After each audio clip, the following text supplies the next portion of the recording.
পূৰ্বৰ আমচুৰ সভাপতি ৰেজাউল কৰিম চৰকাৰ এতিয়াৰ কংগ্ৰেছৰ নেতা ৰেজাউল কৰিম চৰকাৰ আচলতে বিজেপিৰ এজেণ্ট নেকি? নিশ্চয় আপোনালোকে যমুনা আনিৰ আমিৰৰ ভিডিঅ'টো দেখিলে নিশ্চয় অনুমান কৰিব পাৰিব আৰু যমুনা আনিৰ আমিৰৰ ভিডিঅ'টো আগতে চাই লওক। ৰেজাউল কৰিম হৈছে বিজেপিৰ এজেণ্ট। কংগ্ৰেছ ধ্বংস কৰি লৈছে। ভাইয়া নকল কমেণ্ট কৰি জানাইবা কংগ্রেসে সারা আসাম মাত্র 5টা সিট পাইব। আগে যদি 10টা সিট পাইতো আসলে কংগ্রেস রেজাউল করিমের মন্তব্য ডাইরেক্ট 5টা সিট পাইব আমি গ্যারান্টি দিছি। আপনারা কমেন্ট করে জানাইবা।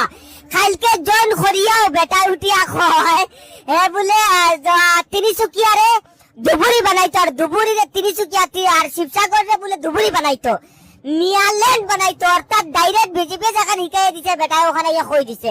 গতিকে আপনারা কমেন্ট জানাইবা যে রেজাউল করিম খার মানুষ, রেজাউল করিম কংগ্রেসের মানুষ না রেজাউল করিম বিজেপির এজেন্ট। আপনারা কমেন্ট জানাইবা হে বেটা খার মানুষ।